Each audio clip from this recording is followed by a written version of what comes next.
hermanos, vamos a entrar en esta parte del mensaje. En estos días, aquí hemos tenido la costumbre de tratar a veces libro por libro o carta por carta, ¿no? Hemos visto muchos estudios vimos a Mateo, vimos a Juan, vimos a Romanos, vimos a Santiago, vimos algunas epístolas, a Isaías. En estos días, hermanos, estamos tocando unos temas libres mientras pensamos en qué libro o carta pudiéramos estudiar y llevar una secuencia de sermones expositivos. De manera que el tema de hoy es, pues, como dicen, es un sermón temático, viene aislado de cualquier secuencia que hayamos tenido antes, pero es muy importante para nuestra vida. ¿Cuál es la persona que está primero en su vida? ¿Cuál es esa persona que está primero en su vida?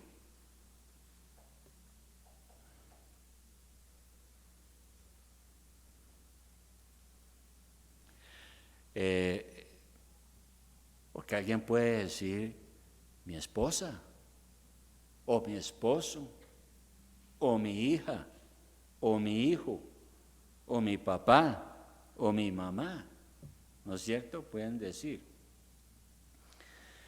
Pero mire usted lo siguiente, hermano. Alguien dijo que los jóvenes buscan el éxito, los adultos estabilidad y los ancianos seguridad. Eso me lo enseñó mi profesor de ética, ¿no? No olvide. Los jóvenes buscan éxito, los adultos estabilidad y los ancianos seguridad. Y en eso se nos pasa la vida. Ahora, es natural preocuparnos por nuestra existencia terrenal, tenemos que hacerlo. El Señor lo dice. Y por eso también el Señor habla de las bendiciones de esforzarse uno, de trabajar para mejorar sus condiciones de vida. Pero quisiera que miráramos el libro de la sabiduría rápidamente, no ese es el tema, pero ahí en Eclesiastés capítulo 3 hay una enseñanza sabia. Eclesiastés capítulo 3 versículo 10.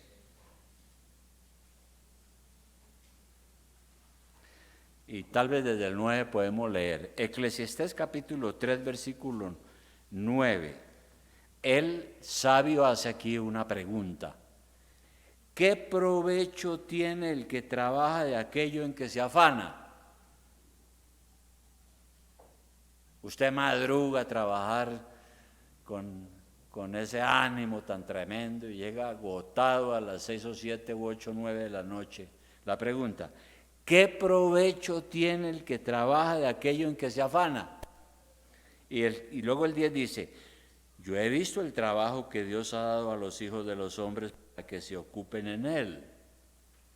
Bueno, entonces, la pregunta es,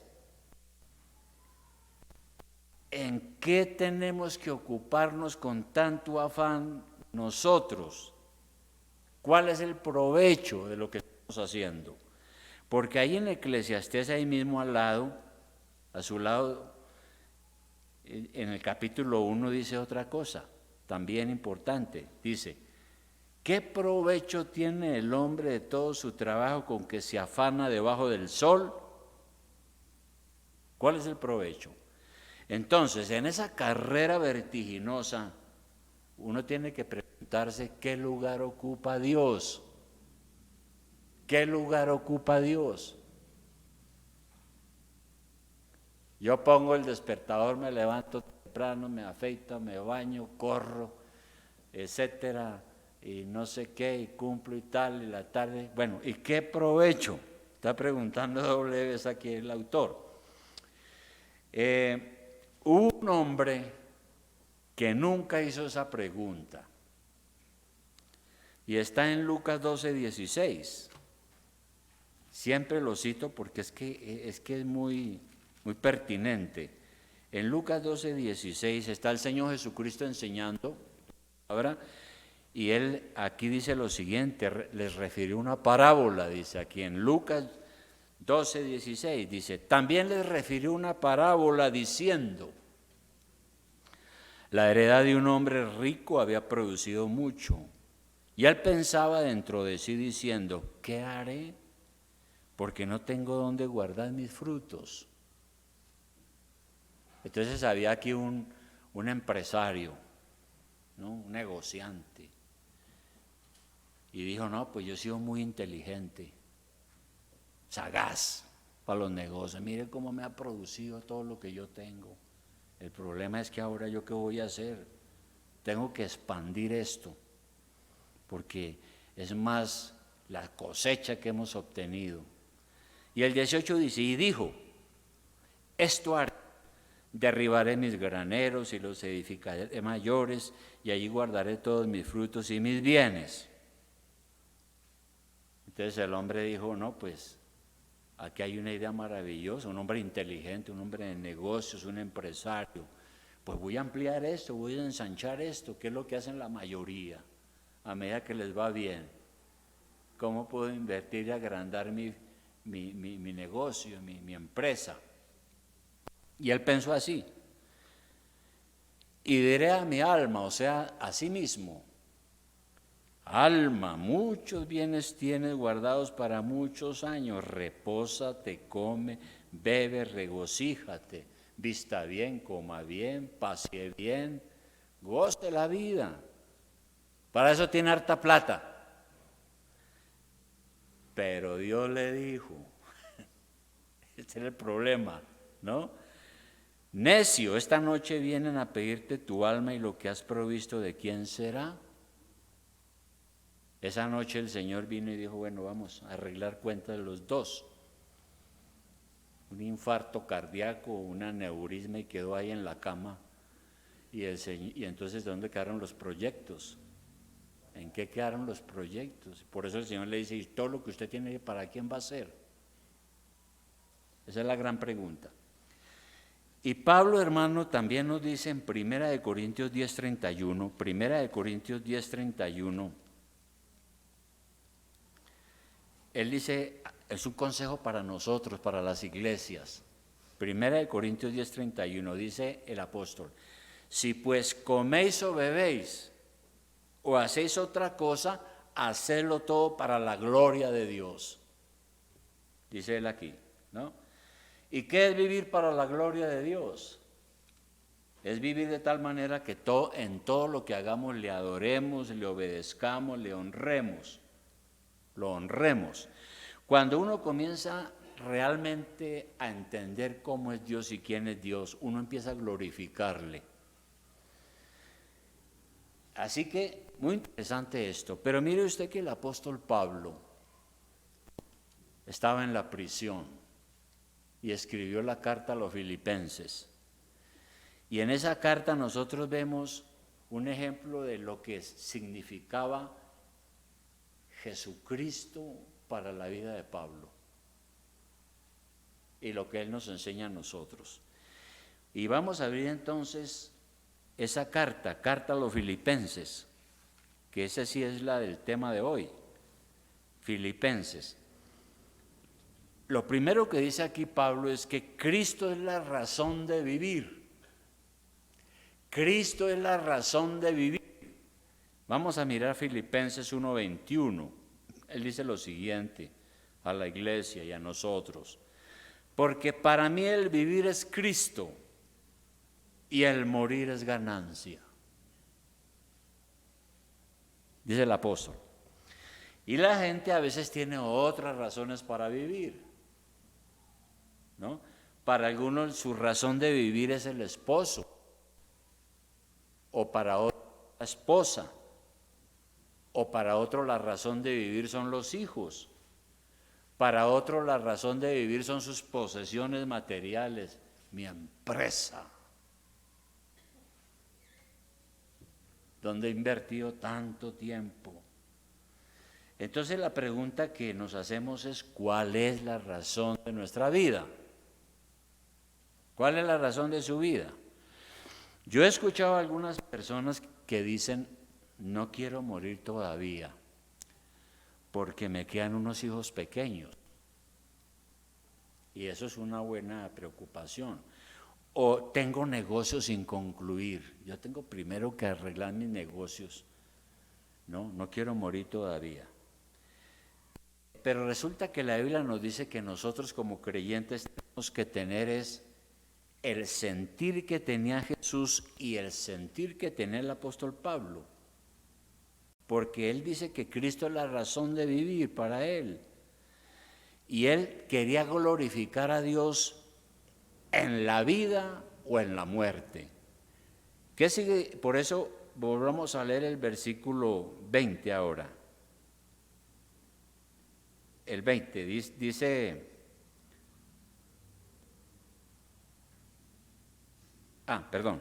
el 20 dice, conforme a mi anhelo y esperanza de que nada será avergonzado, dice Pablo, está en la cárcel. Antes bien, con toda confianza, como siempre ahora también será magnificado Cristo en mi cuerpo, o por vida o por muerte, dice Pablo. Cristo va a ser glorificado o magnificado, sea que yo viva o sea que muera. Y estaba en la cárcel sentenciado a muerte. Es lo tremendo. Pero él dijo, para mí el vivir es Cristo y el morir es ganancia.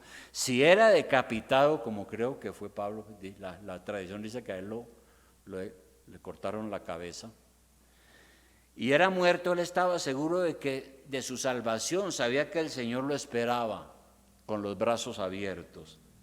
Y eso era una ganancia, dice él. Pero si era absuelto en el juicio y le daban la oportunidad de vivir otros días sobre la tierra, pues con gusto dedicaría esos días que le quedaban para la obra del Señor, para glorificar a Dios. Su única razón, de todas maneras, era seguir dando fruto para Dios. Quería dar fruto para Dios.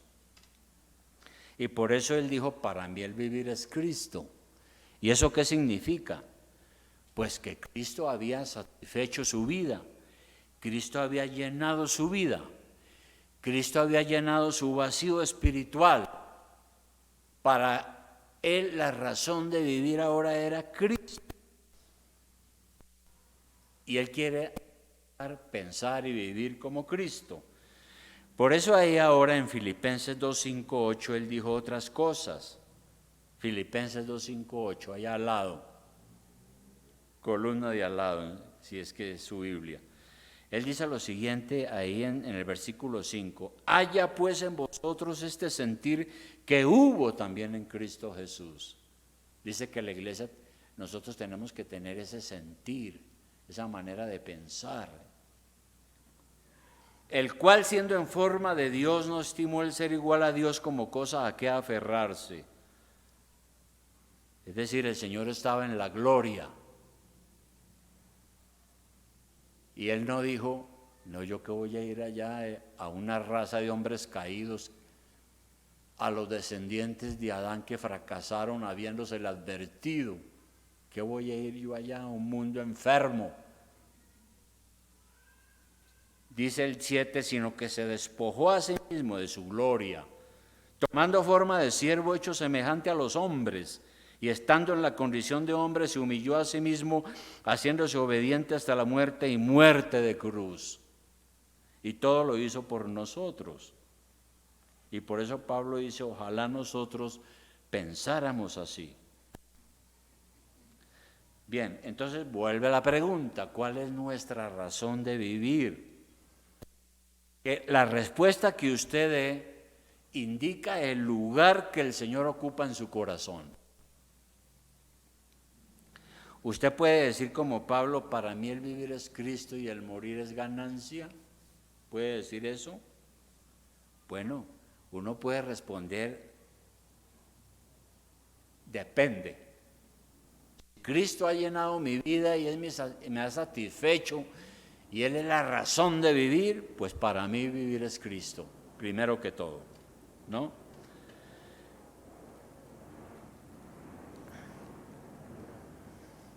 además de todo esto que acabamos de decir, la realidad es que uno hace planes, pero no sabe si los logrará, pues todo depende de la voluntad de Dios.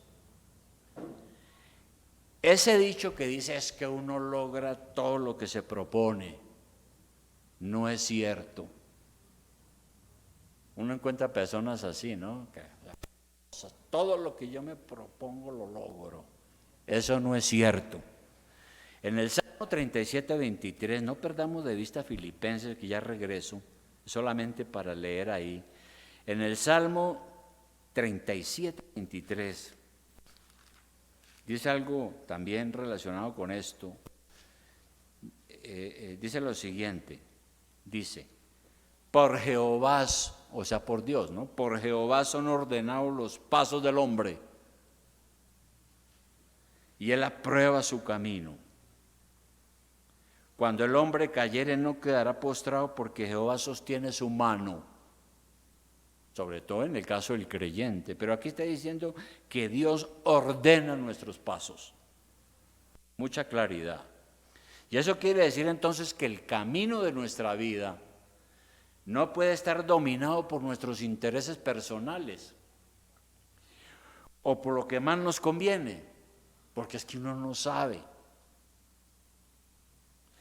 Ni siquiera por aquello que creemos que es lo mejor. Recordemos siempre que Dios tiene que aprobar nuestro camino. En el 119, nuevamente no pierda Filipenses, pero en el Salmo 119, este salmo tan largo, en el versículo 133, versículo 133. Salmo 119, 133, versículo 133. Dice lo siguiente aquí el Salmo, es una oración. Ordena mis pasos con tu palabra, y ninguna iniquidad se enseñoree de mí. Aquí lo que le está diciendo a Dios el salmista es: Señor, ponga orden a mi vida, dirige mis pasos, para que me vaya bien en las cosas que yo tengo que hacer o que debo hacer. Es eso. Antes que una persona que dice ser creyente emprenda o se ocupe de algún proyecto, debe primero mirar la Biblia y mirar allí lo que ha de hacer y lo que no ha de hacer. Y lo que Dios manda, pues que lo haga, y lo que Dios prohíbe, pues que no lo haga. Que la palabra de Dios lo decida, lo oriente, que sea la regla para que encuadre todos nuestros planes y proyectos, porque si no van al fracaso. Y entonces el apóstol Pablo dice también una segunda cosa, ¿no? Dice que Cristo es el centro de sus intereses. Pablo no vivió una vida egocéntrica. ¿Qué es ser uno un egocéntrico? Es cuando todo lo que hace uno, en lo único que se piensa es en uno mismo. Eso es ser uno egocéntrico. Él no vivió una vida egocéntrica, sino cristocéntrica. Es decir, que siempre tenía presente al Señor y su palabra. Su propósito era subordinar todos sus intereses a los intereses del reino de Dios, o la iglesia. Y eso fue lo que quiso decir ahora sí, volviendo a Filipenses en 2:21. En 2:21, donde estábamos, porque es donde habla tanto de esto. En 2:21 Pablo dice lo siguiente: porque todos buscan lo suyo propio. Se lo dice a la iglesia. Todos buscan lo suyo propio, sus propios intereses. ¿Qué es lo que me beneficia? Dice, no lo que es de Cristo Jesús. No lo que es de Cristo Jesús. Es tremendo. Y Pablo dijo eso porque parece que tenía proyectos de ayudar a una iglesia y buscó quienes pudieran ir allá y no encontró, solamente uno, Timoteo, que lo ayudó. Porque todos estaban ocupados en sus proyectos, pensando en lo suyo, no en la obra de Dios.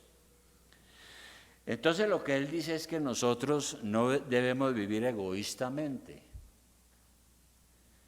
Eso es lo que él está diciendo. Una persona busca lo suyo cuando relega las cosas de Dios a un segundo lugar. Una persona busca lo suyo cuando piensa, si después de ocuparme de mis cosas personales me queda tiempo, entonces oraré. Si me queda tiempo, leeré la Biblia. Si me queda tiempo, iré a la iglesia, ¿no? Entonces, como dijo alguien, quien piensa así es un cristiano mediocre. Es decir, regular. Eso es ser uno mediocre, cuando uno es regular, tirando a malo. Eso es ser mediocre. Entonces, quien piensa así, si me queda el lugar, primero yo. Una persona busca lo suyo propio cuando diariamente tiene que tomar decisiones morales, por ejemplo, pero no las toma como debe ser, sino de acuerdo a sus intereses personales. Aunque saben que la Biblia dice otra cosa, pero aunque la Biblia lo dice, yo hago lo que me interesa a mí, porque es mi ambición personal. Una persona busca lo suyo propio, metas y deseos no están puestos a los pies de Cristo. Es decir, uno tiene que pensar, planear, hacer muchas cosas, y muy inteligente, qué hombre tan genio, pero todo eso tiene que ponérselo al Señor, a ver si Él lo aprueba y lo permite. Pero el problema es que hay personas que al revés, quieren es que Cristo esté a sus órdenes, no al revés. Ese es el asunto. No estamos listos a sacrificarnos a veces por las necesidades de la obra, sino primero está lo nuestro, ¿no? Y si tenemos que escoger entre nuestra propia si tenemos que escoger entre nuestra propia comodidad o la obra, escogemos nuestra propia comodidad. La iglesia después, las cosas de Dios después. Primero lo que me satisface a mí. Eso es. Entonces lo que está diciendo aquí la palabra es que tenemos que buscar lo que es de Cristo. ¿Qué es lo que es de Cristo? Lo de Cristo. Pues la Biblia dice que la iglesia es el cuerpo de Cristo. Entonces la iglesia es importante. Y la iglesia exige nuestro tiempo, nuestro dinero, nuestras oraciones, y que todos estemos unidos en un esfuerzo por la iglesia.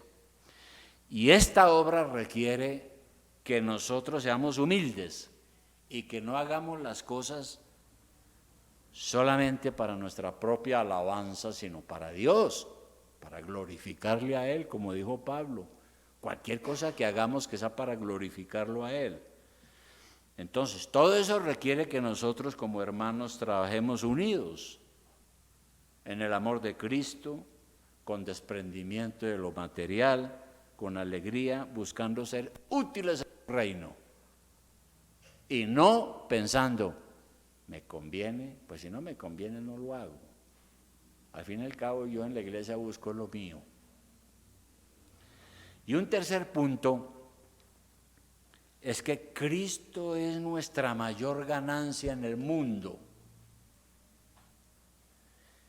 Y el apóstol Pablo lo que nos quiere decir, lo valioso no era lo que él había alcanzado en sus propios esfuerzos.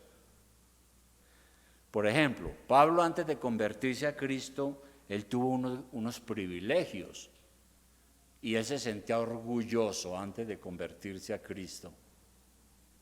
Como judío, Pablo era orgulloso de su clase, de su raza, de su religión, de su poder religioso y político también. En Filipenses, pasando la hoja ahora en Filipenses 3, en el versículo 4 ahí encontramos lo que él dice. Filipenses 3:4. Claro, él está enfrentado contra los judíos. porque ya se convirtió al Señor. Y nosotros sabemos que los judíos eran un pueblo orgulloso, religioso, tremendo. Entonces él les dice lo siguiente, él le dice a los judíos, ustedes son muy orgullosos y tienen confianza en muchas cosas. Dice, aunque yo también tengo de qué confiar en la carne, o sea, cuando no era creyente. Eso quiere decir vivir en la carne, cuando uno no es creyente.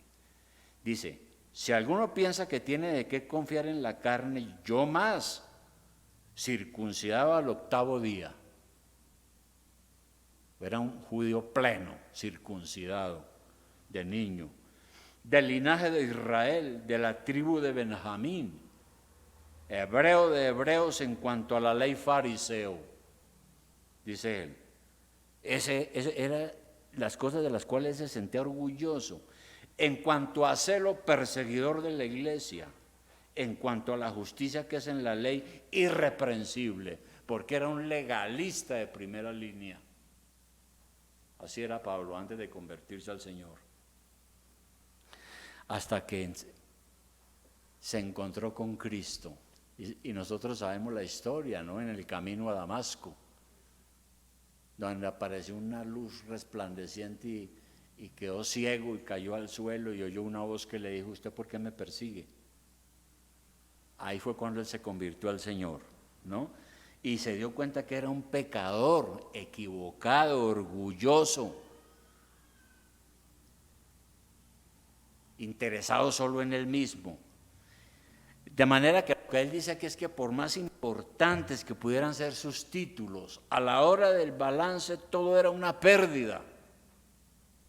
Esas cosas no habían sido sino una carga, un orgullo vano, que le habían impedido entender la verdad y que lo estaban llevando pero al infierno. Entonces él dice lo valioso era el conocimiento y el amor para Cristo. Versículo 7, ahí en Filipenses 3, versículo 7. Ahí lo dice claramente, dice, pero cuantas cosas eran para mí ganancia, las he estimado como pérdida por amor de Cristo. Su influencia social, su influencia religiosa, sus títulos, su academia, todas sus cosas, de la cual se sentía orgulloso. Finalmente, cuando conoció a Cristo, dijo, eso no es lo más importante. Para mí es una pérdida. Para mí lo importante es la excelencia del conocimiento de Cristo Jesús, mi Señor, por amor del cual lo he perdido todo y lo tengo por basura para ganar a Cristo, dice él acá.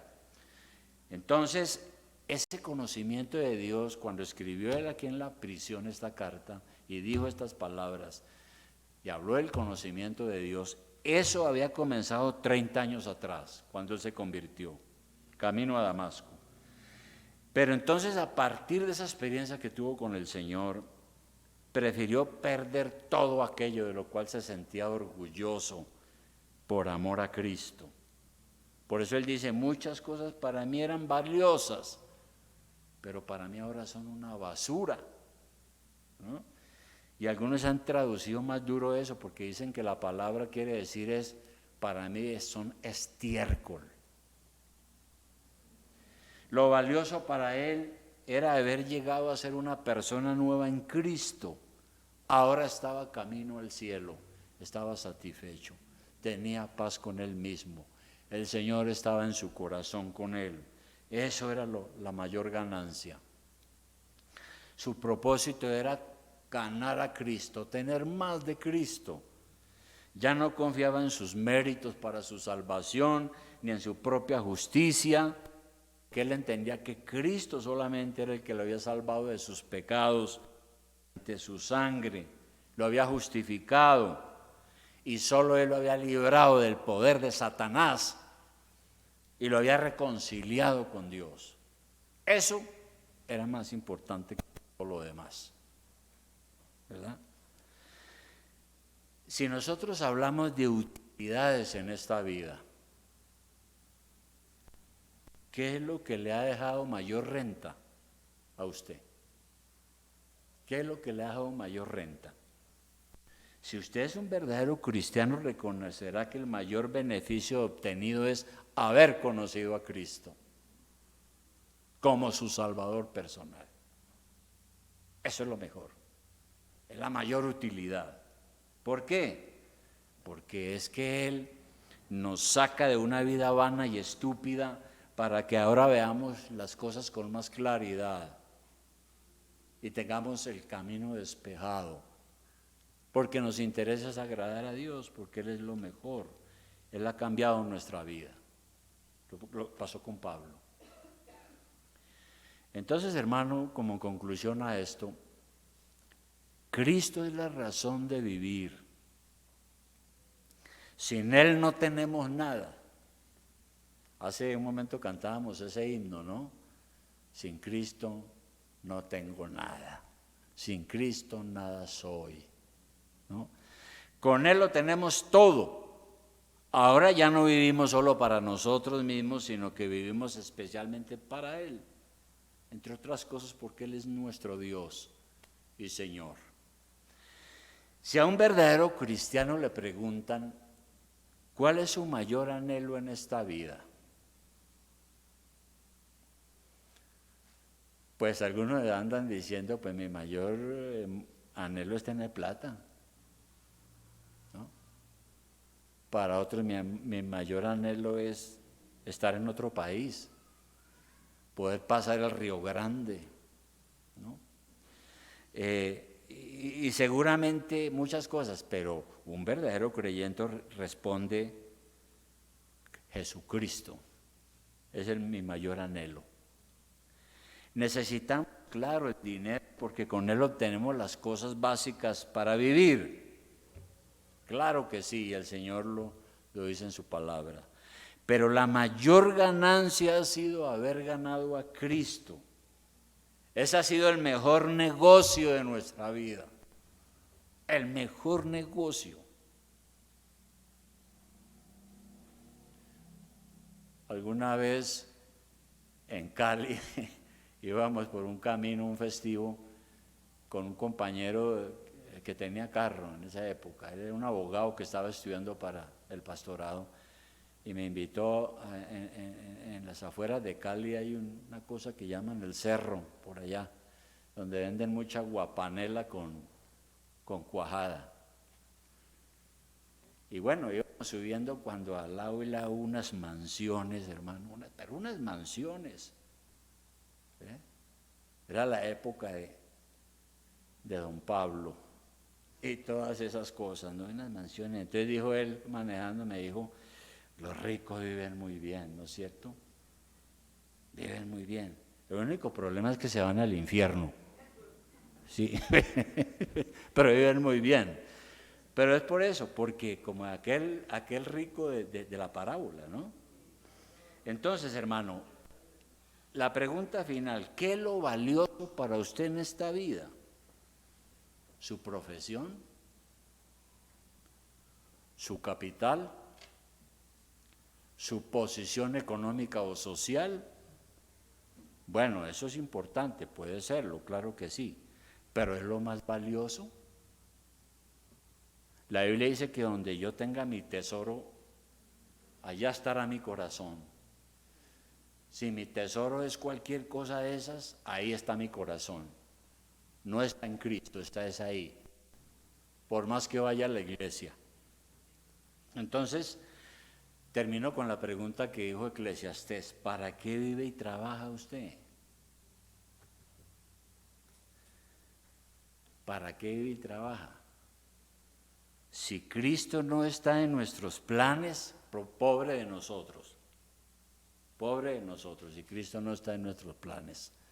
Porque es que uno se puede enfermar, se puede morir, un hijo se puede morir, uno puede quebrar, el avión se puede caer, se puede estrellar en el carro, le puede dar un infarto. Tantas cosas que hemos visto en esta vida, porque el Señor es el dueño de nosotros y de nuestra vida. ¿Para qué vive y trabaja usted debajo del sol? ¿Qué busca? ¿Cuál es la razón de su vida? Vamos a orar, hermanos.